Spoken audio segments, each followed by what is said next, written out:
Today I'm giving you a tour of two different planners by the Productivity Store. These do come in a bunch of different colors, but I picked the camel color because I'm kind of obsessed with it right now. The first one I tried is this Premium Planner Pro. It's about 5.5 by 8.5 inches, roughly. It's really soft, feels like leather, and has good, thick, high quality paper.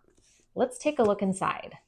All the planners have a cool quote inside. Action is the foundational key to all success. And then it goes right into the annual goals page. Those who have goals are 10 times more successful than those without goals. And those with written goals are 3 times more successful than unwritten goals. So it prompts you with different categories: personal goals, career, relationship, health and fitness, spiritual, financial, and healthy habit goals. Then it gives you a guide. It's the same categories, but it asks you, how are you going to achieve those goals you just set?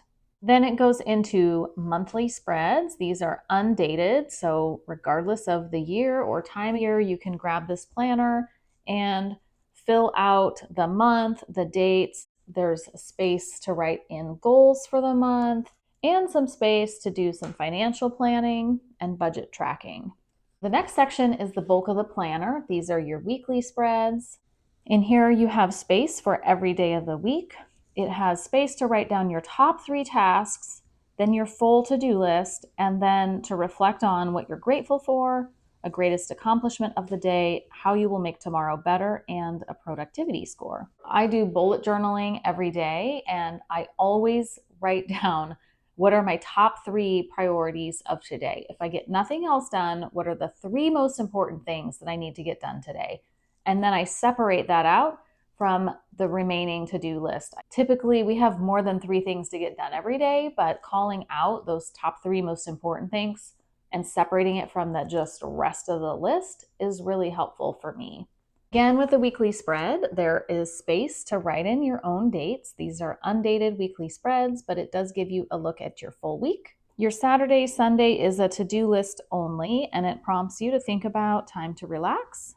After every weekly spread, there is another weekly reflection and goals spread for reflecting on the week's wins, lessons learned from the week, how you'll improve, thinking about next week's priorities. It also gives you the same 6 goal categories, and it has you think about what are your goals for the next week. And there's a space for habit tracking.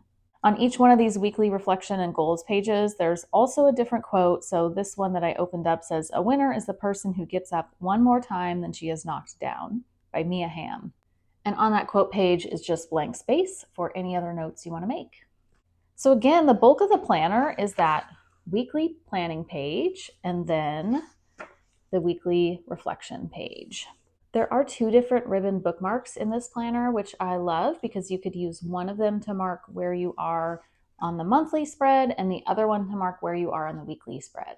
So that was the Premium Planner Pro. I really liked this one because of the separation between the 3 daily priorities and the rest of the to-do list. I also liked having a look at the whole week in one spread, but I do work a full-time job and I have a lot of meetings all throughout the day. I really rely on a look at the whole day of what meetings I need to be in and what time. So I gave the hourly planner a try. This is the 8.5 by 11 hourly planner. Let's take a look inside of this one. This has the same goal planning spread in it. It's just a lot bigger. So again, it has a bunch of categories for you to set goals in, and then it prompts you to think about what actions could you take to meet the goals in each of those categories. This one also has space for a vision board. That's pretty cool. I actually love a vision board. I do a vision board every year at New Year's. It's one of my favorite things to work on throughout the holidays. I do a big poster size one. You can actually see on the wall over there, right by my desk. But it's fun to have a prompt to do it in your journal too. I think some people might like that more than having something on the wall.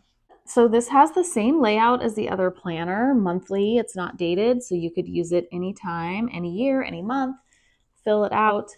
It has space to put down your biggest wins from the previous month and your goals for this month. There's also space for budget tracking.